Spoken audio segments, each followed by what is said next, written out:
Christos anesti ek nekron thanaton patisas, και της εν της μνήμας η ζωήν χαρισάμενος. Selamat siang, saudara-saudariku yang terkasih dalam Kristus. Jumpa lagi dengan Patris Allegro, pembantah heresi, bukan? Selamat siang, teman-temanku. Tadi malam saya sempat mendengarkan audiensi dari Paus de Kingadas dengan sebuah pernyataan yang mengajak umat-umatnya untuk meyakini bahwa gereja Katolik adalah gereja yang sesat dan gerejanya de Kingadas adalah gereja yang sesuai dengan ajaran Tuhan kita Yesus Kristus, ya. So, pembahasan kita pagi ini adalah tentang analisa terhadap video audiensi de Kingadas, video papal audience de Kingadas. Menarik ya, karena menurut DN videonya itu adalah analisis dan evaluasi praktik doa kepada orang kudus dalam tradisi Katolik Roma. Cie, keren kan? Kayak apa gitu, akademis gitu. Oke, jadi kita ikuti alur pemikiran Pak Deki atau Paus Deki ini ya. Praktik doa kepada Maria dan orang-orang kudus merupakan bagian dari tradisi Katolik Roma aka Katrom yang sering menjadi perdebatan teologis, khususnya dalam dialog dengan kalangan Protestan. Catatan dari PA dan DN ya. Protestan akan terus berdebat sampai kiamat dan setiap saat selalu mengajak orang Katolik untuk berdebat, mencoba mengajak orang Katolik untuk ikut dalam repetisi kebingungan mereka. Ya, mereka itu sudah mencari masalah dengan menolak otoritas gereja, dan ketika mereka bermasalah besar, mereka mencoba menggiring umat Katolik untuk ikut terlibat dalam permasalahan mereka. Itu namanya tidak tahu diri. Oke, jadi DN bermaksud menganalisis klaim teologis menurut dia yang mendukung praktik tersebut, serta memberikan tanggapan berdasarkan Alkitab, sejarah gereja, dan teologi doa. Dengan catatan dari PA, tentu saja versi heretik, yaitu memilih yang disukai dan membuang yang tidak disukai, sebagaimana yang sudah diakui sendiri oleh Paus DN, bahwa dia ya ambil yang relevan dan buang yang tidak relevan. Jadi masalah besar Protestan adalah ketika asumsi kamu salah, data apapun bisa mendukung asumsi yang salah itu. Bahayanya di situ. Ya.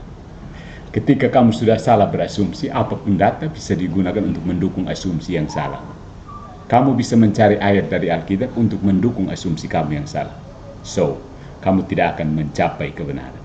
Koherensi yang rapih, ya, proof texting yang rapih, belum tentu mencapai kebenaran. Kebenaran itu pasti koheren, tapi koherensi doang belum tentu benar. Gitu kata Thomas Aquinas. Nah, poin pertama yang dinyatakan oleh Paus tersebut adalah Yesus sebagai pengantara dan pendoa syafaat. Saya pikir pernyataan ini adalah pernyataan Katolik ya, jadi tidak mengganggu. Ya. Yesus berdoa bagi umatnya dari surga. Beberapa klaim menyatakan bahwa Yesus tidak lagi berdoa bagi umatnya setelah kenaikannya ke surga. Oke. Roma 8:34 dan Ibrani 7:25 menunjukkan bahwa Yesus telah bersyafaat bagi orang percaya. Oke. Roh Kudus juga berdoa bagi umat percaya. Roma 8:26 sampai 27. Oke. Yang menegaskan bahwa tidak ada kebutuhan bagi pengantara lain seperti Maria atau orang kudus. Cek. Kena tangkap bukan? Siapa yang menambah Alkitab di sini? Ketangkap kan? Ya, jadi Roh Kudus juga berdoa bagi umat percaya. Roma yang menunjukkan Yesus bersyafaat bagi orang percaya. Lalu ada tambahan di mana? Tidak ada kebutuhan bagi pengantara lain seperti Maria atau orang kudus. Ini jelas tambahan dari Protestan de Kingadas, bukan? Dilarang menambah-nambahkan dalam Alkitab ya. Ini lancang sekali menurut saya.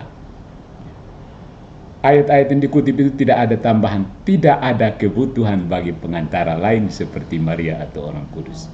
Jadi siapa yang mengutak-atik Alkitab sebenarnya? Ketangkap kan baru di awal. Poin yang kedua, doa sebagai bentuk penyembahan. Jadi menurut Protestan Deki, definisi doa dalam Alkitab selalu bersifat worship, penyembahan. So, di sini sudah ada kesalahan. Doa identik dengan penyembahan. Kalau doa identik dengan penyembahan, mengapa kita punya dua kata yang berbeda? Saya berdoa dan saya menyembah berbeda, kan? Saya bisa menyembah uang saya, tapi saya tidak bisa berdoa kepada uang saya, bukan? Berarti dua hal yang beda. Ya. So, sebagai informasi untuk kita orang Katolik, bahasa Inggris Middle Inggris kuno, to pray itu sekedar artinya I ask you, I pray to you to come to my dinner.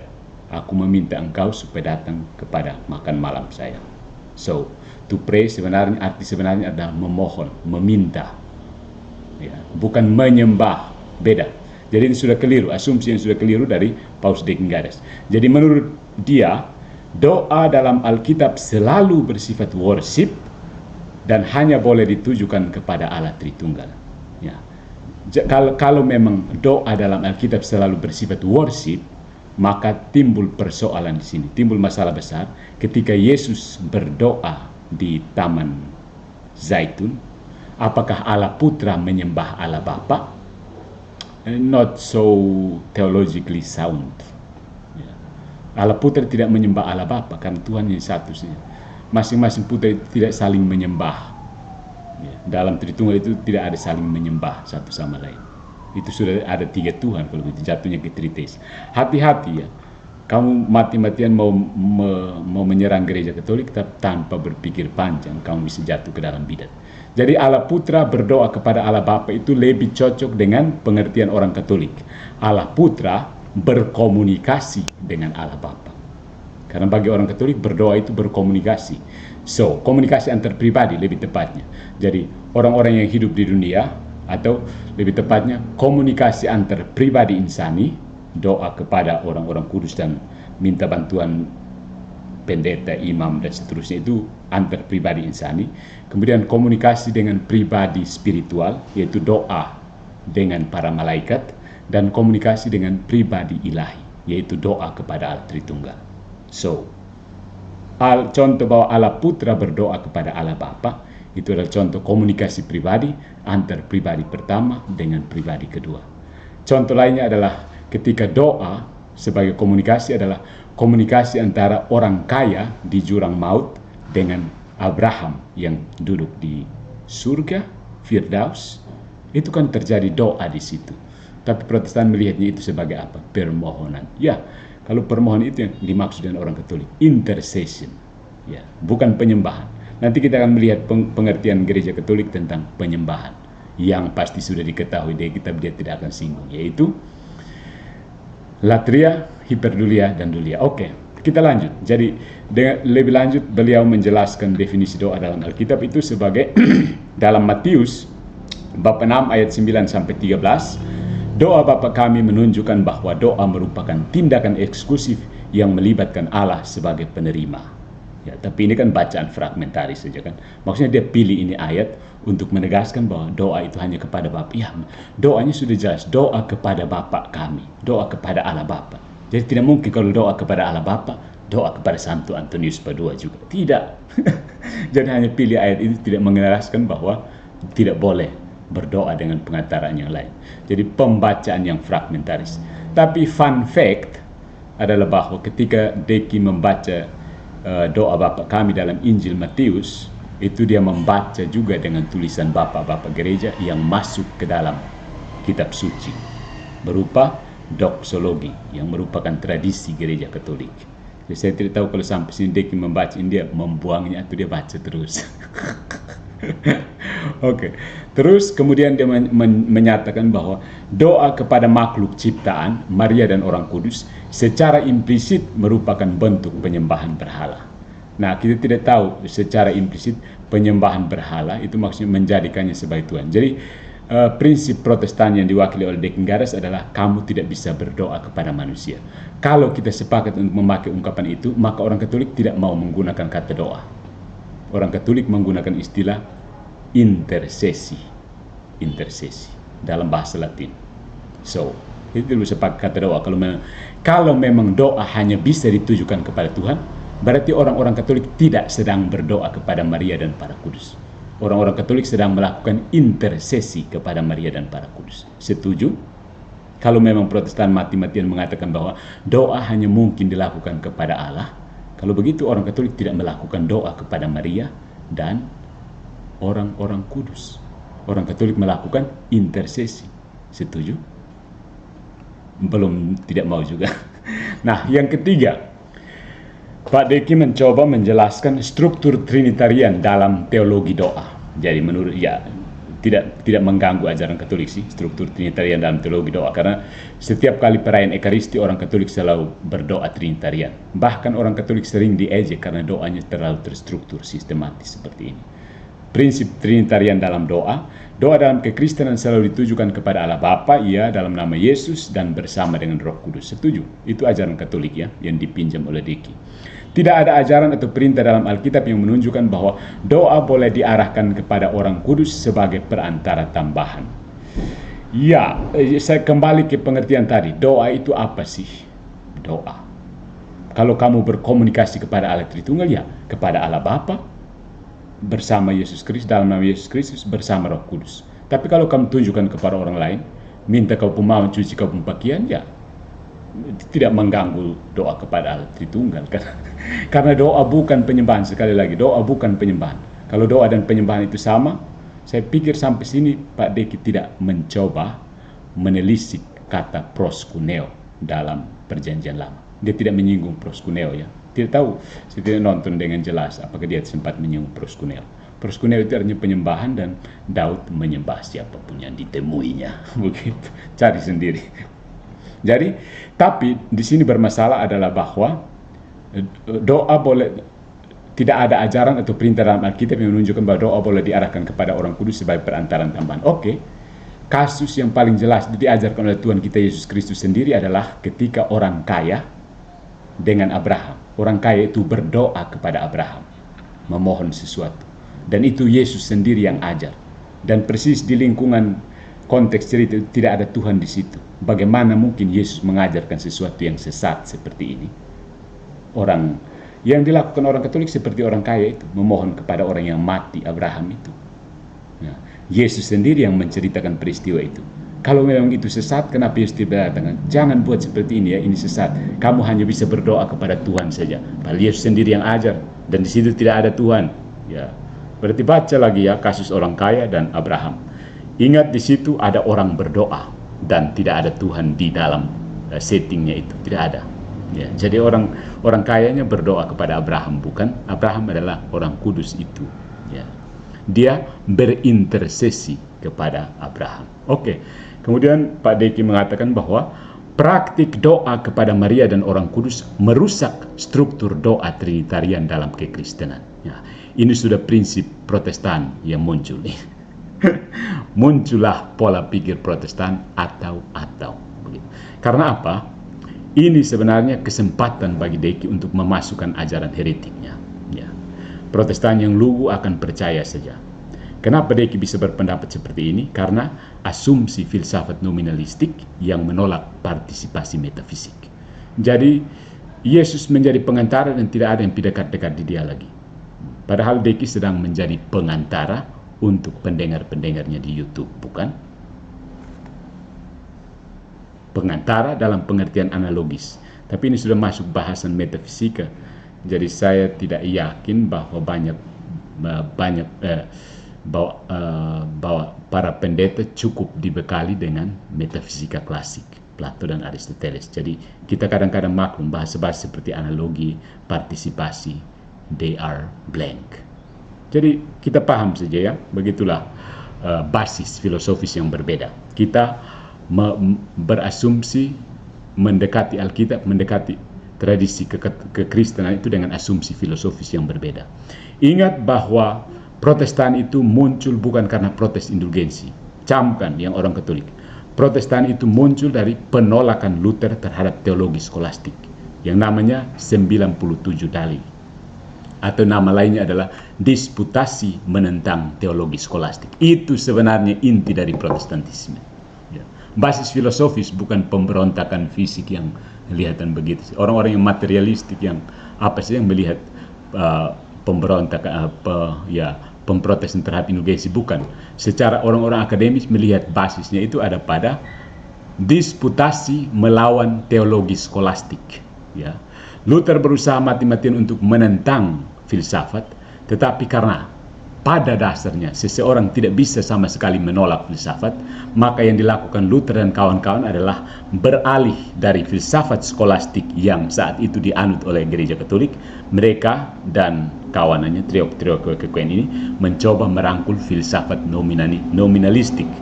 Luther sendiri bahkan mengatakan bahwa William Ockham, sang penggagas nominalistik itu, adalah sarjana terbaik di dalam sejarah skolastik. Jadi sudah clear kan? Clear.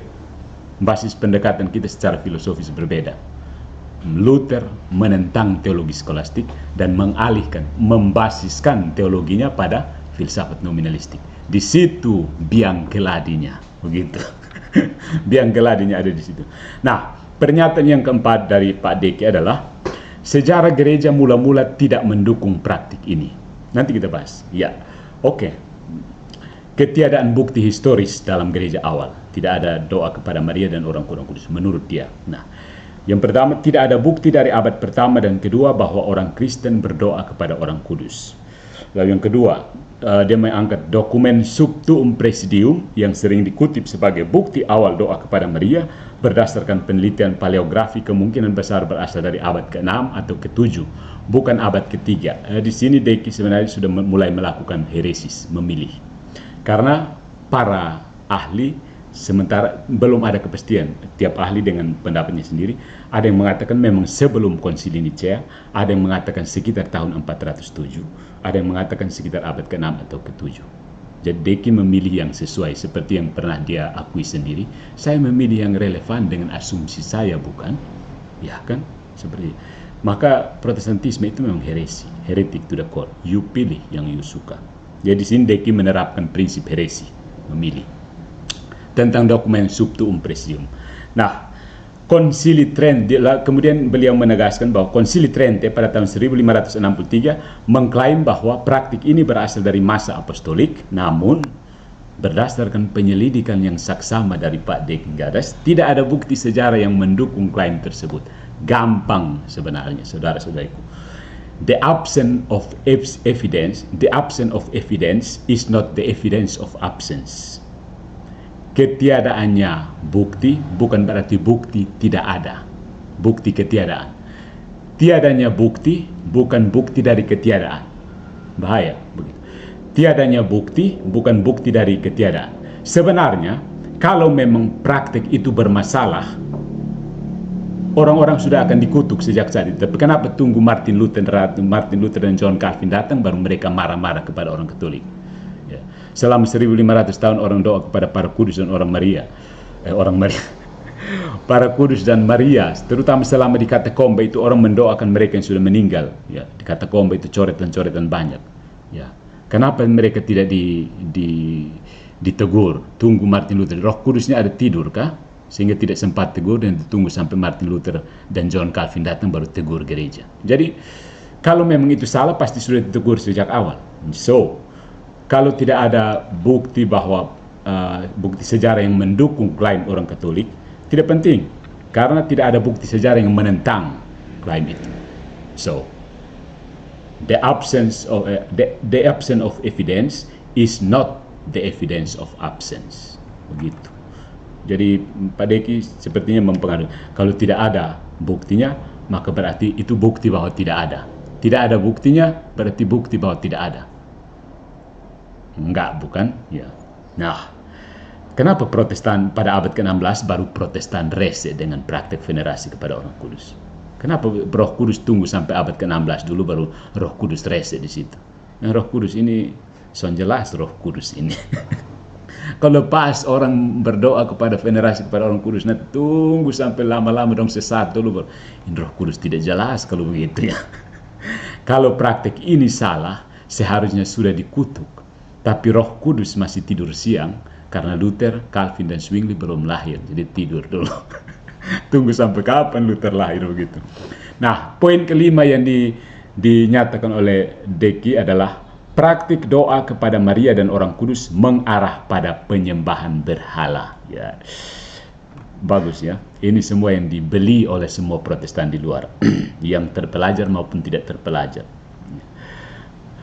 Poin pertamanya adalah pemberian atribut keilahian kepada Maria. Menarik ini karena apa? Latar belakang metafisikanya tidak cukup. Ya, ini bukan merendahkan, tapi memang kebanyakan pendeta-pendeta tidak dipersiapkan dengan filsafat yang cukup untuk menerima teologi, sehingga mereka asal memahami wahyu tanpa persiapan akal budi melalui filsafat. Sungguh disayangkan. Nah, ini penting, pemberian atribut keilahian kepada Maria. Banyak, ini keluhan Deki, banyak doa Katolik tradisional menggambarkan Maria sebagai pemberi anugerah, pengampunan dosa, pengampun dosa, dan sumber keselamatan yang merupakan atribut yang hanya dimiliki oleh Allah. Poinnya di sini pertama masih tadi, analogi dan partisipasi dan analogi.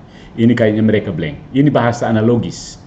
Protestan harusnya tahu kalau normal people by common sense pasti tahu bahwa semua yang tadi Deki keluhkan itu hanya bisa dilakukan oleh Tuhan. Orang Katolik tidak sebodoh yang Deki nggak ada sebayangkan ya.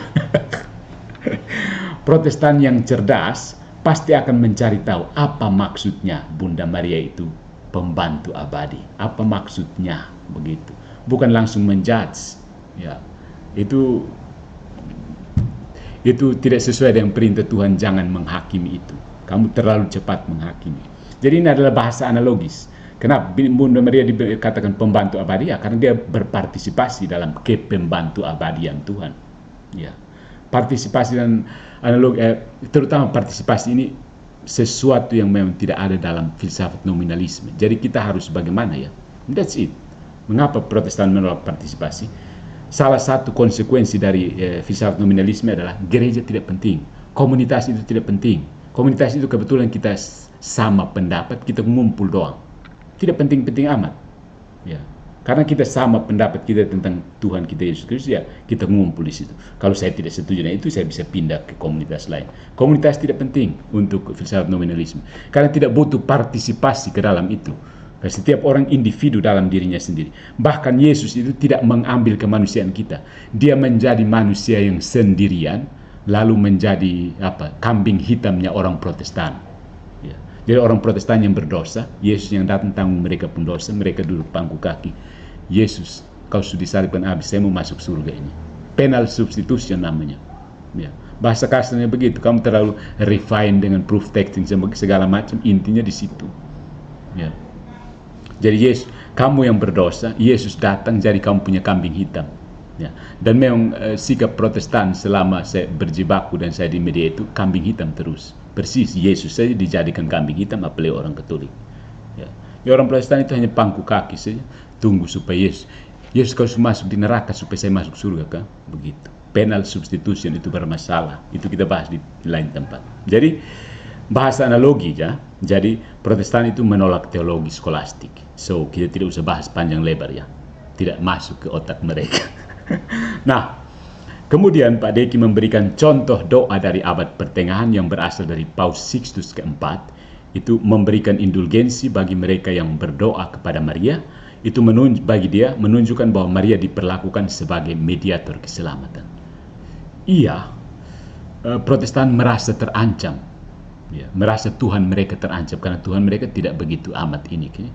Tuhan mereka tidak begitu kuasa sih, sehingga orang mengambil bagian di situ, Tuhannya jadi cemburu. Begitu. Tuhan Protestan ini aneh ya.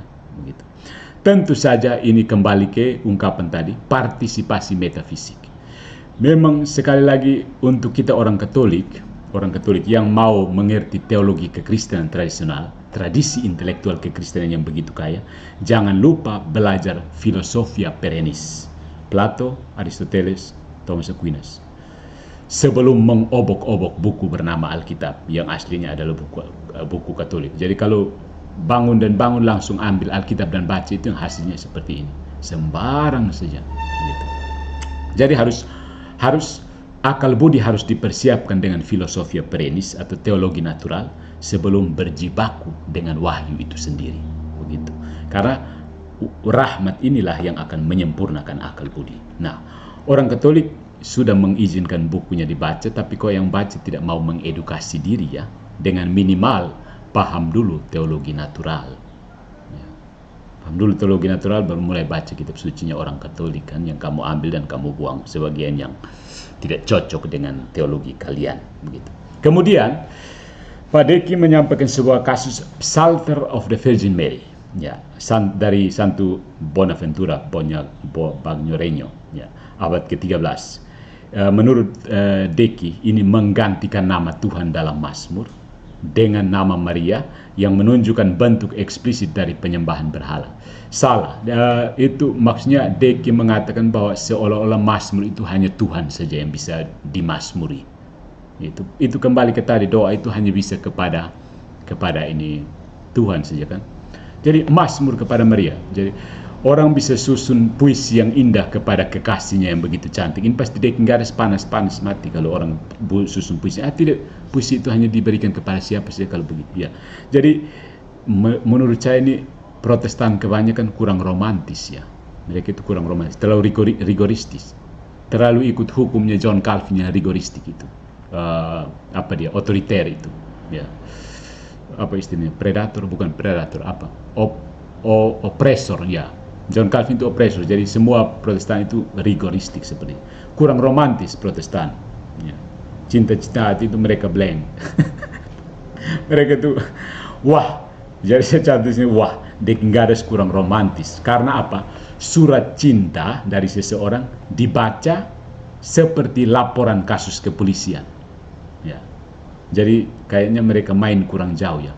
Orang punya surat cinta, mereka baca itu sebagai laporan kasus untuk kepolisian. Jadi sebuah fakta-fakta, bukan bunga-bunga, kata-kata dari seorang kekasih yang berbunga-bunga. Yang menurut Protestan pasti berlebihan, bukan? Orang jatuh cinta. Jadi orang itulah kenapa orang Katolik itu mengeksagerasi emosi, karena itu manusia butuh eksagerasi. Orang yang jatuh cinta, seorang ibu yang mencintai anaknya, anak yang mencintai itu, eksagerasi begitu macam. Protestan tidak ada eksagerasi macam ini. Maria itu kan kita punya ibu, jadi kita mengeksagerasi cinta kita kepada dia. Yesus tidak terancam, maka Yesus bilang, tambah terus, itu kita paham, begitu. Mereka pikir Yesus terancam karena orang-orang mulai melihat kepada Maria dan tidak melihat kepada dia. Yesusnya jadi kesepian begitu. Karena semua orang lari kepada Maria. Jadi di sini ada pemikiran tentang relasi dan kembali ke tadi komunitas, basis ke filsafat nominalisme, di mana partisipasi dalam komunitas itu tidak dibutuhkan, tidak diperlukan sama sekali. Komunitas itu tidak penting sih. Jadi relasi-relasi seperti ini dianggap seperti menghambat relasi dengan Tuhan. That's it. So kalau Protestan mau berprinsip seperti itu, silakan, tapi jangan teriak-teriak Katolik, karena Katolik punya alasan yang mencukupi. Jadi jangan bilang sesat. Begitu. Kemudian poin yang keenamnya disampaikan oleh Pak Deki adalah bantahan terhadap argumen Katolik menurut dia. Menurut dia, ada analogisasi yang salah antara meminta doa dari orang percaya dan berdoa kepada orang kudus. Ya ini biasanya apologi Protestan yang tidak terlalu tepat. Maksudnya tidak terlalu menyentuh persoalan. Jadi menurut Deki, meminta doa dari sesama orang percaya yang masih hidup berbeda dengan berdoa kepada orang kudus yang sudah meninggal. Ini masalah Protestan, bukan masalah orang Katolik. Ya. Ini bukan masalah orang Katolik. Jangan diimpos kepada orang Katolik, karena Protestan yang beragam varian eklesiologinya itu, bukan eklesiologi, eskatologinya itu, ada yang mengajarkan bahwa jiwa manusia Protestan itu tidur dulu. Waktu kematian dia tidur tidak sadar, seperti dalam keadaan koma, sampai tunggu pada waktu penghakim terakhir. Jadi jiwa yang tidak sadar itu mau diapakan? Ya itu derita Protestan, karena mengajarkan seperti itu. Itu bukan ajaran gereja Katolik. Jangan impose teologi Protestan untuk teologi Katolik. Sudah nyambung. Ya. Lalu ada yang mengatakan bahwa ya entah kalau misalnya tidak melalui sleeping soul dan dia masuk ke surga, ada masalah yang muncul. Dia di surga buat apa saja? Bengong saja kah? Orang-orang Protestan yang ada di surga bengong karena sampai situ kaget kan. Selama ini protes gereja Katolik, ternyata mereka masuk di gereja Katolik. Jadi Maksudnya orang-orang Protestan yang sudah mati itu ngapain aja begitu? Berhenti jadi manusia kah? Aneh kan teologi seperti ini. Ini berasal dari antropologi yang keliru. Lagi-lagi kembali ke filsafat nominalistik. Sembarang ya. Maksudnya basis filosofisnya keliru sekali. Antropologinya sudah keliru. Pada saat kematian itu jiwa kemana, tubuh kemana. Buanglah Protestantisme pada tempatnya. Sampah mungkin tempat terbaik. Ya, begitu. Jadi di sini memang kita berbeda ya saudara. Pribadi orang Protestan berhenti berada ketika menjadi bangkai. Ya. Orang Katolik, pribadi yang Katolik tetap berada dalam dimensi yang sama dengan Tuhan kalau dia masuk surga. Masalah Protestan kan. Karena ketika orang pribadi Protestan itu menjadi bangkai, pribadinya juga berhenti menjadi anggota tubuh Kristus. Selesai. Ya. Betapa kejamnya teologi karangan Luther, Calvin, dan Zwingli ya. Masih mau membeli teologi heretik seperti ini. Lalu pernyataan yang berikutnya adalah bahwa orang kudus yang sudah meninggal tidak memiliki atribut kemahatauan, omniscience, untuk dapat mendengar dan memahami doa dari banyak orang secara bersama. Ini masalah Protestan karena apa? Tidak ada partisipasi metafisik, ingat itu. Tidak ada partisipasi metafisik. You beta-beta, lu beta-beta, orang Kupang bilang. Lu beta-beta, jadi lu biar masuk bergabung dengan dimensi Tuhan, lu lain sama sekali, alien. Orang Protestan itu masuk di surga jadi alien di sana, celingak-celinguk, tidak tahu mau buat apa kan. Beda dengan orang Katolik. Orang Katolik itu diundang untuk masuk ke dalam persekutuan cinta kasih Allah Tritunggal. Di situ apa yang ada adalah milikmu. Orang-orang kudus bisa omniscience bukan dari kemampuan mereka sendiri, tetapi dibuat menjadi omniscience dari Tuhan. Memang Tuhan tidak bisa buat mereka seperti itu. Ya, Protestan memang tidak bisa karena Protestan total depravity, rusak total. Dia tidak bisa terima yang model-model begitu dong. Siapa suruh mau percaya total depravity? Ya, jadi orang Maria bisa, ya itu pertanyaan-pertanyaan kecil-kecilan dari polemikus Protestan. Apakah Maria bisa mendengarkan doa dalam bahasa Indonesia? Bisa pada saat yang sama mendengarkan ribuan orang? Bisa. Tuhan sendiri yang membuatnya bisa. Karena Tuhan bisa, orang sudah bergabung bersekutu dan dia di surga, kenapa tidak bisa? Apa yang menghalangi? Dosa? Tidak ada lagi. Orang di surga tidak ada dosa. Apa sih yang menghalangi? There is no hindrance. Partisipasi itu penuh ketika orang berada di surga. Kata partisipasi tidak ada di Protestannya. Oke. Jadi pernyataan ini tidak bisa dibuktikan juga karena kapan Deckenggaras pergi periksa wawancara orang-orang di surga, bukan? Ya. Orang sudah ada dalam dimensi yang sama dengan Tuhan. Jadi bukan lagi alien di situ. Mereka kembali ke prinsip yang dibeli dari teman-teman kita Muslim ya. Allah itu tidak kompatibel dengan manusia. Makanya mereka bolak-balik Protestan. Kenapa Allah bisa jadi manusia? Manusia bisa jadi Allah. Gitu. Seolah-olah Allah itu kontradiktif dengan manusia. Jadi sudah ada di surga juga Protestan tetap jadi alien di situ. Tidak bisa nyambung dengan Tuhan. Bingung mereka. Lebih baik kamu tidak usah masuk surga. Bahkan penuh surga tidak buat apa-apa di situ. Kamu biar tunggu di freezer itu sampai penghakiman terakhir. Biar orang Katolik saja yang ada di surga ya, supaya bisa doa orang-orang yang masih di bumi. Jadi bagian lain dari kitab suci itu kan menyatakan mereka yang sudah mengakhiri pertandingan dengan baik. Itu orang-orang yang ada di kudus. Mereka menjadi penyemangat untuk kita yang masih bertanding itu. Tapi Protestan kan menolak partisipasi itu kan. Buat apa beta urus beta-beta, lulu beta-beta. Begitu kan. Jadi masalahnya di situ, masalah besar. Oke. Jadi kemudian dia melanjutkan, teologi doa dalam Alkitab tidak membuka ruang bagi mediator selain Yesus Kristus. 1 Timotius 2 bab 5. Sebenarnya ini pernyataan ngawur ya, tidak usah dibahas. Teologi doa dalam Alkitab versi Protestan yang sudah dibuang 7 itu tidak membuka ruang. Memang tidak, Alkitab tidak membuka ruang. Deckenggaras yang harus memilih mau buka ruang atau tidak buka ruang, bukan.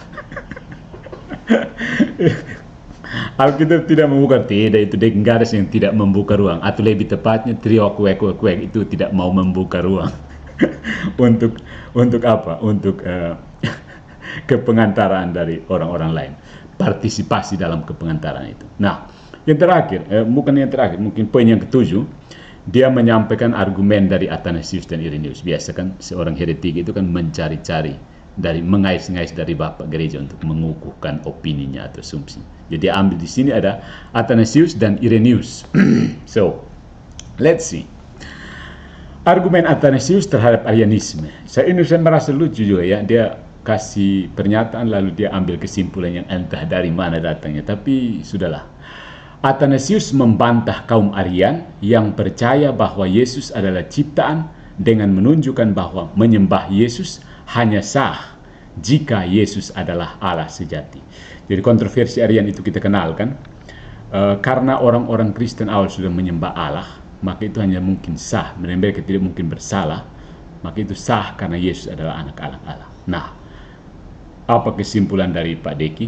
Jika Athanasius mendukung doa kepada Maria atau Orang Kudus, maka argumennya melawan Arianisme akan menjadi tidak konsisten. Let's back to the basic. Doa dan penyembahan itu dua hal yang berbeda. Begitu. Berdoa tidak berarti menyembah. Menyembah belum tentu dengan berdoa. Begitu. Oke. Poin yang kedua, selain Athanasius, dia mengambil argumen Irenaeus terhadap doa kepada malaikat. Irenaeus dalam Against Heresies menolak praktik doa kepada malaikat yang dianut oleh kaum Gnostik. Menolak praktik doa, hati-hati. Dia mencoba mengelirukan Protestan lugu yang lainnya. Ya, Katolik yang lugu juga. Irenaeus menurut dia menyatakan bahwa doa hanya boleh ditujukan kepada Allah pencipta, yang berarti bahwa doa kepada Maria dan Orang Kudus juga tidak dapat dibenarkan. Ini konsep doa yang sudah salah tadi saya bilang. Dan orang Katolik tidak perlu ikut konsep doa orang Protestan, bukan? Apakah orang Katolik harus ikut konsep doanya orang Protestan? Tidak perlu kan? Jadi apa kesimpulan dari pernyataan-pernyataan Deki? Pertama, praktik doa ini pernyataan Protestan ya. Praktik doa kepada Maria dan Orang Kudus tidak memiliki dasar dalam Alkitab maupun sejarah gereja mula-mula. Oke, noted. Dua, doa adalah tindakan penyembahan dan harus tetap dalam kerangka Trinitarian, yang berarti hanya boleh ditujukan kepada Allah. Dalam kurung saya menambahkan dari PA, inilah heresi Protestan. Yang ketiga, praktik ini mengarah pada penyembahan berhala karena memberikan atribut ilahi kepada Maria dan Orang Kudus. Tambahan dari PA di sini, masalahnya adalah nemo dat quod non habet. Yang bisa memberi atribut ilahi adalah yang punya atribut ilahi sendiri. Manusia itu dipanggil untuk ambil bagian dalam atribut ilahi itu. Partisipasi. Dan itu sekali lagi tidak ada dalam Protestantisme. Ya. Protestan jelas, jadi Tuhan sendiri yang mau untuk memberi kita, membagikan atribut ilahinya kepada kita. Hati-hati ya, ini metafisik. Dia mau berbagi atribut ilahi itu dengan kita. Dia mulai dengan ketika menciptakan kita diberi intelek dan voluntas. Kemudian dalam perjalanan kita dipanggil untuk semakin hari semakin menyerupai Dia. Hendaklah kamu menjadi sempurna seperti Bapamu di surga sempurna ada. Partisipasi metafisik sekali lagi ditolak dalam Protestantisme. Jadi, kalaupun Protestan lolos masuk surga, di surga kalian cuma parkir doang. Karena kenyataannya kalian itu total depravity. Rusak total. Parkir saja di gudang. Orang Katolik yang nanti setel di surga situ. Nah, juga masih dari kesimpulan dari audiensi Paus Deki, argumen dari bapak-bapak gereja seperti Athanasius dan Irenaeus justru mendukung pandangan bahwa doa hanya boleh diberikan kepada Allah. Tapi saya menambahkan bahwa intercession tetap boleh ada antara para kudus kan. Oke, kalau Protestan mengatakan doa hanya kepada Allah, oke. Kalau begitu yang kepada Orang Kudus dan Maria itu intersesi bukan? So what gitu loh. Itu bukan doa, itu intersesi. Jadi, setuju? Oke. Dengan demikian, kesimpulan dari Protestan, praktik doa kepada Orang Kudus tidak dapat dianggap sebagai ajaran apostolik atau tradisi gereja yang benar, melainkan sebagai perkembangan teologis yang bertentangan dengan ajaran Alkitab. Titik di situ. Tapi saya tambahkan versi tafsiran Protestan yang baru muncul abad ke-16. Itu faktanya, kenyataannya di situ. Nah, saudara-saudaraku, setelah kita membahas kritik Pak Deki Gares terhadap doa Orang Kudus dan Bunda Maria di dalam gereja Katolik, Mari kita lihat tanggapan resmi Gereja Katolik yang saya beri judul PA membantai asumsi heretik dari Paus TN. Oke, mari kita lihat. Poin pertama, Yesus sebagai pengantara dan pendoa syafaat. Kristus sebagai pengantara tidak meniadakan perantara sekunder. Gereja Katolik mengakui bahwa Yesus adalah satu-satunya pengantara antara Allah dan manusia. 1 Timotius bab 2 ayat 5. Namun, ini tidak berarti bahwa orang Kristen tidak boleh saling mendoakan atau meminta doa dari orang lain, termasuk para kudus di surga. Yesus sendiri mengajarkan untuk saling mendoakan. Matius bab 5 ayat 44. Yakobus bab 5 ayat 16. Yang menunjukkan bahwa perantaraan sekunder tetap memiliki tempat dalam kehidupan rohani. Jika meminta doa dari sesama orang percaya di dunia diperbolehkan, maka tidak ada alasan teologis untuk menolak meminta doa dari orang-orang kudus yang sudah berada di surga. Tidak ada sama sekali alasan teologis apapun. Mereka kan tetap anggota Kristus, anggota tubuh Kristus. Oh ya, saya lupa ya, kalau memang tidak ada Protestan di surga sampai sekarang. Jadi mau buat apa? Meminta berdoa kepada orang Protestan mana yang ada di surga? Tidak ada. Poin yang kedua, doa sebagai bentuk penyembahan. Oke, itu Protestan. Perbedaan antara penyembahan, latria, dan penghormatan, dulia. Jadi pada poin ini, kata penyembahan dalam bahasa Indonesia itu ambigu, saudara. Jadi saya bisa menggunakan kata yang sama, tapi disposisi batin saya berbeda. Saya menyembah ibu saya menyembah raja saya, raja Timur yang ini, dan saya menyembah Yesus Kristus, berbeda disposisi batin. Jadi Protestan tidak mampu membedakan itu. Perbedaan antara penyembahan, latria, dan penghormatan dulia. Gereja Katolik membedakan antara latria, penyembahan yang hanya diberikan kepada Allah, dan dulia, penghormatan atau kalau mau disebut penyembahan yang diberikan kepada orang-orang kudus. What's the problem? Kata bahasa Indonesia penyembahan itu terlalu luas, tidak spesifik. Bahkan kata menyembah Tuhan itu maksudnya buat apa saja. Tidak ada kan spesifiknya apa. Kata proskuneo, ya tumben saya tidak dengar kata proskuneo dari Dengar, jadi kita tidak usah bahas. Yang tahu proskuneo diam-diam saja. Kemudian Maria sebagai ibu Tuhan, Lukas bab 1 ayat 43, diberikan penghormatan yang lebih tinggi, hiperdulia, tetapi tetap saja bukan penyembahan. Dan dia itu ciptaan, ya. Logikanya adalah bahwa mau seagung-agung apapun meninggikan ciptaan, posisinya tetap ciptaan loh. Tidak usah takut bahwa kita agungkan dia langsung menjadi pencipta. Itu kekhawatiran Protestan yang tidak beralasan. Bagaimana kamu mengagungkan seorang pencipta, tiba-tiba dia mengagungkan seorang ciptaan, tiba-tiba dia menjadi pencipta. Kalau kamu saking begitu gatolnya memuji satu lukisan seperti ini, lukisan lain lah lukisan, apakah langsung lukisan itu langsung menjadi pelukisnya? Enggak kan? Dia tetap menjadi lukisan seperti biasa. Ya.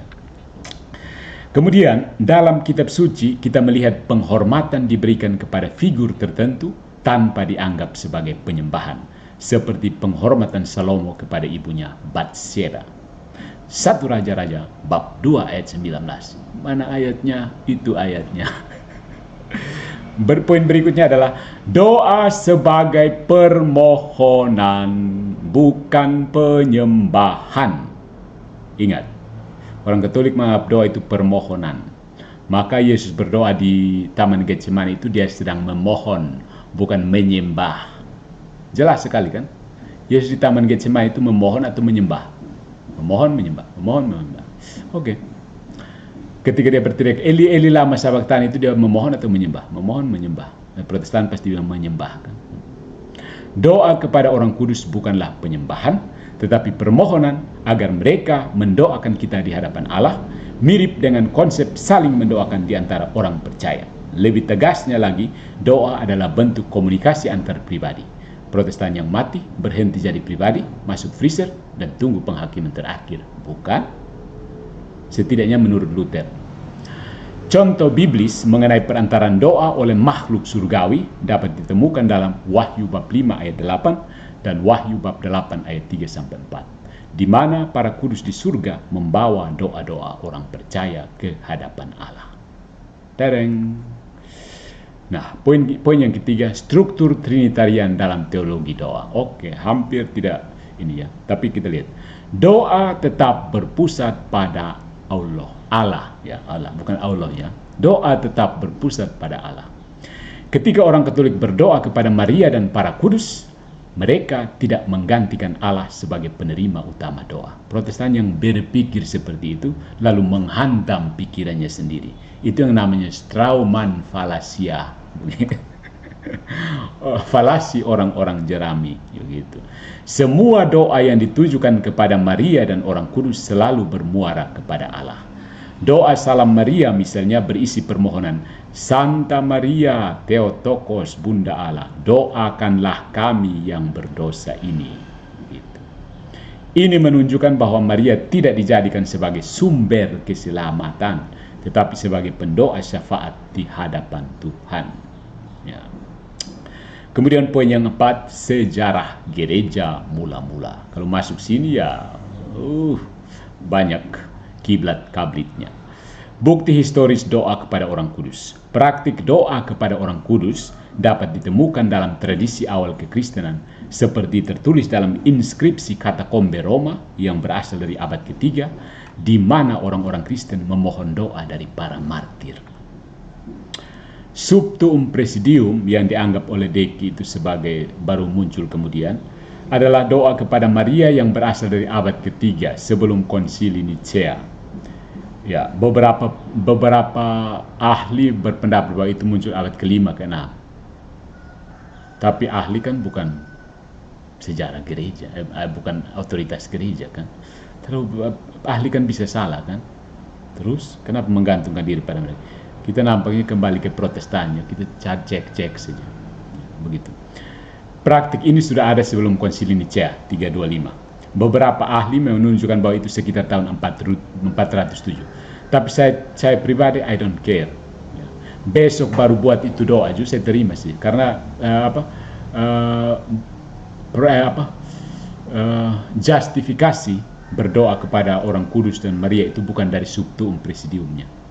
Tidak seperti Protestan yang selalu bilang mana ayatnya, sehingga orang Katolik bilang ini ayatnya Subtuum Presidium. Tidak seperti itu.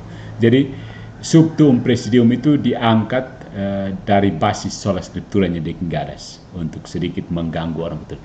Untuk saya besok baru buat itu doa juga tidak pengaruh, begitu. Atau 5 tahun lagi baru ada Subtuum Presidium, terserah.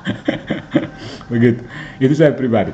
Kemudian Santo Hieronymus pada abad ke-4 dan Santo Agustinus abad ke-5 menulis tentang penghormatan kepada orang kudus dan permohonan doa kepada mereka. Nah, ini saya mau beri catatan kaki bahwa apakah DN sudah berdoa untuk keselamatan jiwa Santa Monica atau belum? Kalau kamu rajin membaca tulisan-tulisan Agustinus, kamu seharusnya ingat pesan Agustinus yang meminta doa dipersembahkan di Ekaristi untuk keselamatan jiwa Santa Monica yang kemungkinan ada di api penyucian. Ya, pasti Deki Garas menghindar dari sini. Tidak mungkin, bukan? Dia mau mendoakan itu sesat. Agustinus sesat begitu. Tapi ya namanya Agustinus yang baik untuk Protestan diambil, yang buruk dibuang. Beriman seperti ini memang menyala abangku.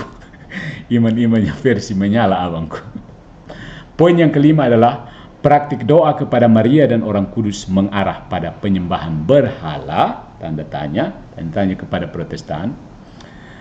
1. Pemberian atribut keilahian kepada Maria. Maria tidak dipandang sebagai pemberi rahmat atau keselamatan dari dirinya sendiri, tidak. Tetapi sebagai perantara doa, sebagaimana dalam perkawinan di Kana. Yohanes bab 2 ayat 1-11, di mana Maria meminta Yesus melakukan mujizat. Ini kasat mata sekali tapi diabaikan oleh Protestan ya. Gelar seperti perawan penolong abadi ini, Ratu Surga, tidak berarti Maria menggantikan Allah. Tidak ada substitusi di situ. Tidak ada, karena ya mungkin karena apa ya, Protestan merefleksikan penal substitusinya. Teori Calvin yang sembarangan itu. Penal substitusinya menjadi semacam glory substitution, begitu ya.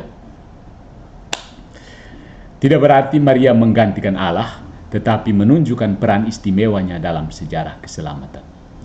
Gelar Ratu Surga juga didasarkan pada konsep Giberah atau Gebirah dalam Perjanjian Lama, di mana ibu raja diberikan posisi kehormatan dalam kerajaan-kerajaan. Sebagaimana tercatat dalam 1 Raja-Raja bab 2 ayat 19. Kemudian poin yang keenam, bantahan adalah bantahan Katolik terhadap argumen Protestan. Yang pertama, kata Deki, analogisasi dengan meminta doa dari sesama orang percaya. Jika meminta doa dari sesama orang percaya di bumi diperbolehkan, tidak ada alasan teologis untuk menolak meminta doa dari mereka yang telah berada di hadapan Tuhan. Kenapa kok Tuhan larang mereka? Jangan dengar itu orang di sana dong itu total depravity. Lepas dong baku debat di situ. Begitu kan Tuhan bilang kepada orang kudus yang ada di surga. Orang kudus di surga memiliki akses langsung kepada Allah dan tidak terbatas oleh ruang dan waktu, metafisik. Karena mereka telah dipermuliakan bersama Kristus. Ada dua masalah Protestan. Mati mereka ke huntara, hunian sementara, yang macam yang di Leo Tobi sekarang ada banyak yang di huntara. Atau masuk surga tapi antena nggak pernah nyambung dengan Tuhan. Karena antena itu rusak total dan tidak pernah diperbaiki. Yesus sudah menggantikan mereka menjadi antenanya. Jadi mereka tidak mengambil bagian dalam persekutuan Allah Tritunggal, tapi tinggal di surga seperti penumpang gelap kalau lolos ke surga. Ngapain aja di surga? Keluar saja. Sampai di surga hanya duduk babingung di situ. Orang Kubang lu datang surga hanya duduk babingung di sini, lebih baik lu pulang gimana kok. Lebih baik seperti yang Luther bilang, kamu kasih masuk di freezer seaman-aman situ. Soalnya ada apa-apa buat datang di surga sama buat apa-apa itu sama situ. Iya kan? Jadi Protestan itu sebenarnya mau ke surga untuk apain? Jangan sampai kamu membeli gagasan dari tetangga sebelah itu. Iya kan, kamu ke surga mau ngapain? Sudah rusak total, ke sana tidak mau peduli dengan orang yang ada di dunia, ngapain aja kalian? Aneh sekali ya konsep eskatologi Protestantisme ini, lucu dan suka menabung.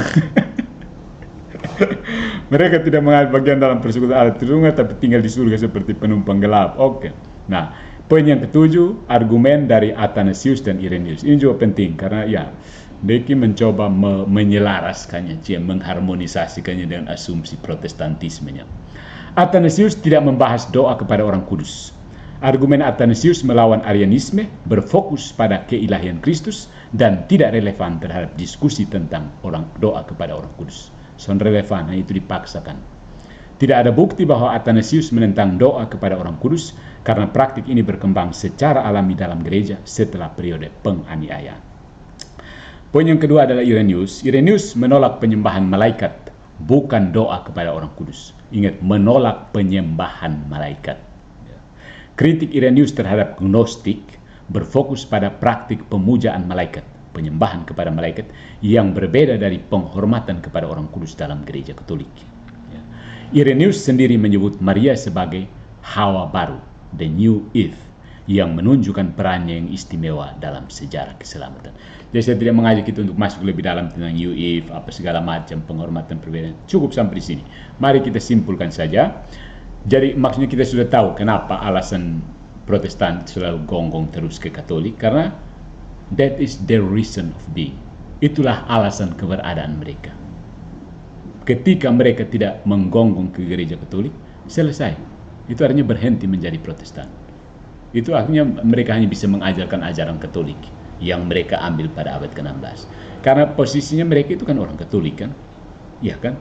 Baptisan hanya satu. Semua orang itu dibaptis ke dalam satu gereja Kristus, yaitu gereja Katolik. So, ketika kamu tidak teriak-teriak kepada Katolik, itu artinya kamu sedang menjadi Katolik. Oke, kesimpulannya saudara-saudariku. Yang pertama, gereja Katolik mengajarkan bahwa doa kepada orang kudus bukanlah penyembahan. Ini orang Katolik selalu mulut sampai berbusa omong intel Protestan mana mau dengar. Tetapi permohonan doa dari mereka yang telah bersama Allah. Bukti historis menunjukkan bahwa praktik ini sudah ada sejak abad ketiga dan berkembang dalam tradisi gereja. Oke, Dekengares mungkin mengatakan bahwa tidak ada bukti bahwa doa itu ada. Tapi seperti tadi saya katakan, the absence of evidence itu bukan evidence of absence, begitu. Ya. Kemudian teologi doa Katolik tetap berpusat pada Allah dan orang kudus hanya berperan sebagai pendoa syafaat, intercession, bukan sebagai pengganti Tuhan. Tidak ada gloria substitution di sini macam kampung penal substitution, tidak ada. Tidak ada. Penal substitution tidak ada, glory substitution juga tidak ada, begitu. Semuanya partisipasi. Ya, jadi Yesus menderita di salib, orang Katolik juga menderita di salib. Yesus mulia di Minggu Paskah, orang Katolik juga mulia di Minggu Paskah. Protestan total depravity, mau harap apa?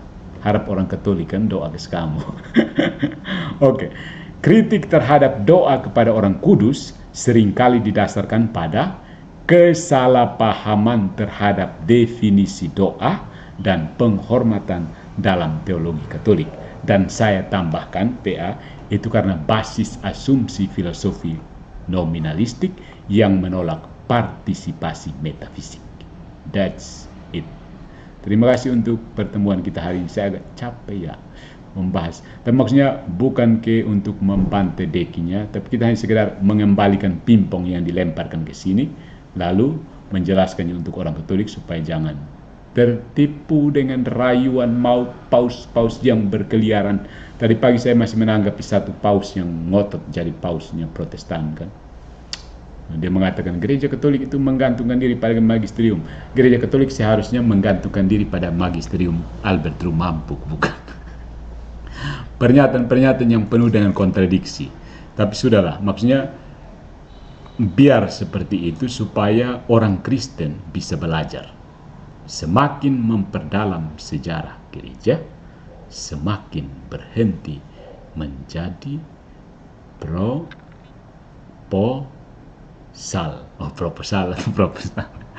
Oke, shalom, shalom, aleichem, Tuhan Yesus beserta kita. Laudetur Yesus Kristus.